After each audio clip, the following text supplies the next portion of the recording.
Dernière période de l'émission et dernier sujet qu'on va aborder. On espère que vous passez une bonne soirée en notre compagnie. Merci d'être avec nous. Merci pour ces belles semaines qui s'enchaînent. Allez, dernier sujet qu'on va aborder, c'est certainement le week-end de sacre pour le Paris Saint-Germain.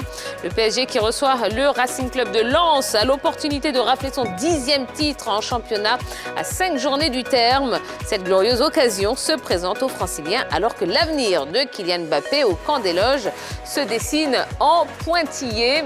Alors, messieurs, bon, en battant le FC Nantes en milieu de semaine, l'Olympique de Marseille avait retardé la consécration immédiate du Paris Saint-Germain. Mais pensez-vous que ça peut se répéter? Est-ce que les Parisiens peuvent se louper encore ce week-end? Ou bien, bon, ça y est, c'est... Sauf cataclysme. Je pense pas. Ne faites pas comme si ma question était... Non. C'est vraiment une très belle question. Merci. Très belle question. Ça va se faire. Je pense que contre Lens, Kylian Mbappé est en forme. Le Paris Saint-Germain va se dire c'est l'occasion là de pouvoir taire tous les critiques et puis aller en route libre. Donc je pense que ça va. Route libre, ouais. Oui, ça va se faire. Donc je crois fermement. C'est comme un peu en Bundesliga, vous avez le Bayern Munich. En France, vous avez le Paris Saint-Germain. Et ils seront champions au tir. D'accord. Oui, je pense que je vais dans le sens de Dorgelès. Depuis belle lurette, il n'y a pas photo en Ligue 1. En termes de potentiel individuel, en termes de potentiel collectif, le Paris Saint-Germain est au-dessus. Et je pense que face à Lens, ils ne vont pas manquer l'occasion de mettre encore, d'ajouter un autre trophée au palmarès en ce qui concerne le nombre de Ligue 1. Donc je pense que les dés sont déjà jetés. Et je pense que le PSG doit préparer encore son futur en ce qui concerne la Ligue des Champions, trouver les moyens de pouvoir créer une belle jonction entre Neymar, Messi et potentiellement Kylian Mbappé pour pouvoir, pourquoi pas, gagner une Ligue des Champions. Ouais, quelqu'un a envie de s'exprimer? Non, je pense que ça va être fait. Mais attendez, mais ça reste quand même un match de foot. Oui, Lens a beaucoup créé des misères au Paris Saint-Germain lors du match. Allez, il faut le dire, l'équipe de Seko Fofana est l'une des formations les plus en forme du moment du côté du championnat de France. C'est une équipe qui est en course pour les coupes européennes. Et elle voudrait également marquer encore de son empreinte cette opposition qui a été épique depuis le retour des Lensois dans l'élite française.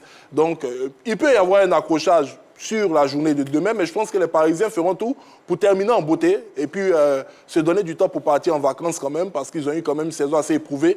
On les attendait remporter ce championnat-là, mais on les attendait sur un autre terrain qui était la Champions League. Et cette élimination a créé un tel désamour avec les supporters que depuis un certain moment, ils ne célèbrent même plus les victoires de leur club. Je pense que demain, ils auront l'opportunité, en cas de victoire face à Lens, qui est un adversaire coriace, de pouvoir un temps soit peu redonner le sourire à leurs supporters et puis essayer d'enterrer définitivement cette hache de guerre qui a été déterrée depuis l'élimination à Madrid. Alors, Lens, c'est une belle équipe. Paris a été en difficulté, a été battu par Monaco, balayé par Monaco 3-0, je crois. Ensuite, ils ont gagné difficilement l'Olympique de Marseille 2-1. Et Lens, c'est une belle équipe qui est capable de faire un bon résultat face à cette équipe du Paris Saint-Germain. Maintenant, on est à la 33e journée. Il reste 5 journées. Paris a un avantage confortable. Il n'y a pas longtemps, ils ont été bons face à Clermont, face à Lorient, face à Angers. Bon, je pense qu'ils vont chercher à confirmer. Et puis, pour aller tout droit vers ce titre-là, parce que, bon, à la vérité, quand même, nonobstant l'exploit de Lille la saison dernière, Paris, une équipe un peu intouchable dans ce championnat au niveau de la France. Donc je pense qu'avec Lens, ça pourrait coincer, pourquoi pas. Mais dans tous les cas, ça ne va pas empêcher Paris d'être champion cette saison. Alors, si remporter le titre à domicile est quand même une chose, gratifiante, il y a quand même l'ombre des Ultras qui avaient quand même boycotté la rencontre, le Classico, face à l'Olympique de Marseille. Est-ce qu'il faut craindre quand même pour l'atmosphère de cette rencontre face à Lens? Moi, je pense qu'à arriver un moment, ils seront obligés de lever leur boycott. Leur boycott sera levé pour une seule raison. L'amour qu'ils ont pour le PSG va au-delà même de la simple considération liée à certains joueurs. C'est vrai qu'il y a un désamour parce qu'ils estiment que depuis plusieurs années déjà, le club pousse. Le club a des potentialités, mais le club n'y parvient pas. Moi, je dirais simplement aux ultras parisiens de regarder du côté de Manchester City. Manchester City, c'est un projet qui a commencé bien avant celui de Paris. Manchester City a joué une finale de Champions League, mais Manchester City n'a jamais remporté le Champions League. Jamais on a vu les supporters de Manchester City donner le dos à leur club. Donc, je pense que pour les Parisiens, ils devraient comprendre que remporter une compétition européenne et, je dirais, asseoir une certaine hégémonie dans ce genre de compétition, ça prend du temps. Déjà que le PSG a l'opportunité de rejoindre Saint-Étienne au classement des clubs les plus titrés du championnat de France avec un 10e titre, ce n'est pas rien. Il faudrait qu'il se rappelle un tout petit peu où le club se trouvait avant l'arrivée des Qataris en 2002 et ce que le club a accompli jusqu'à aujourd'hui. La Champions League va arriver forcément un moment avec cette génération ou une autre, mais ils doivent jouer leur rôle de supporters, c'est-à-dire supporter leur équipe à la victoire finale. Je pense que demain, ils devraient penser à mettre un terme à ce boycott-là et ravaler une bonne fois pour toutes leurs déceptions de la Champions League. Alors, parlons de Lionel Messi. Lionel Messi qui était absent contre Angers, qui s'est fini donc sur 3-2. C'était mercredi.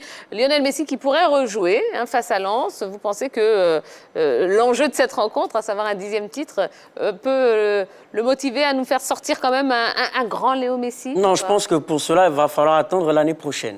Je pense que Lionel Messi, sans doute, a la tête à la Coupe du Monde de football. Voilà, jusqu'en décembre. Puisque le championnat... Pardon? Jusqu'en décembre. Oui, mais il se prépare tout de même. Il y aura la première partie de la saison prochaine qui va arriver. Bien sûr, il se prépare tout de même. On va dire qu'il se prépare pour cette Coupe du Monde-là parce qu'il veut rentrer dans l'histoire. Il veut remporter une Coupe du Monde après Diego Armando Maradona avec cette équipe d'Argentine.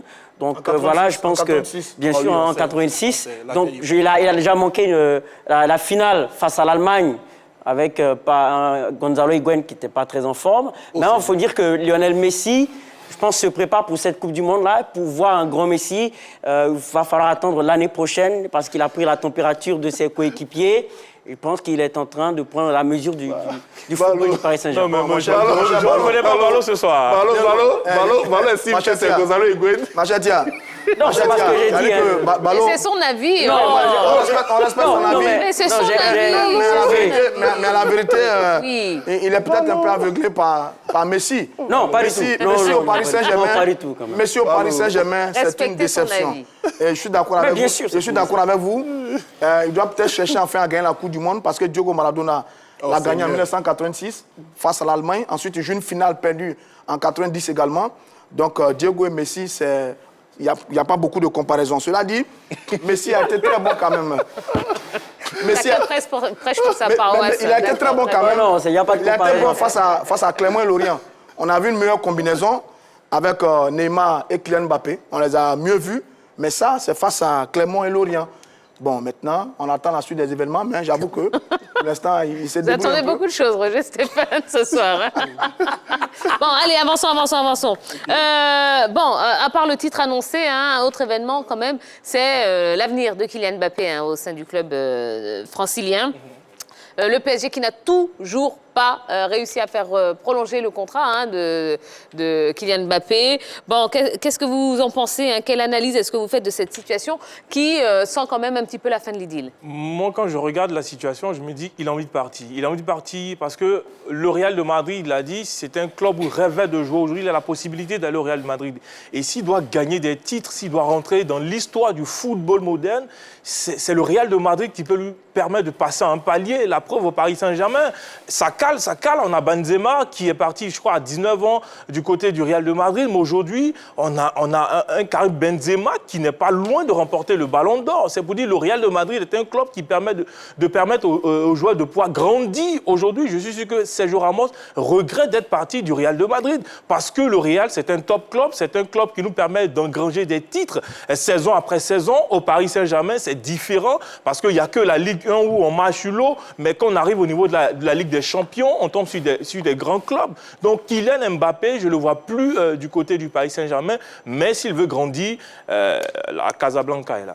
Mais je pense que le Paris Saint-Germain est en train d'essayer encore. Il y a beaucoup de tractations en cours en ce moment. Parce que sa mère est du côté du Qatari avec son frère. Donc, voilà, on lui a même déjà fait des propositions. Le Paris Saint-Germain lui a fait de très bonnes propositions d'ailleurs. On attendra la fin de cet épisode, de ce long feuilleton. Et c'est selon Marca, un journal proche de Madrid, qui a annoncé que la maman de Mbappé était à Doha pour... Elle a quand même posté une image d'elle à Doha avec son frère. L'équipe, le Parisien, tout le monde a repris. Et Pochettino veut l'emmener en vacances pour le séduire du côté de l'Argentine. D'accord, très bien.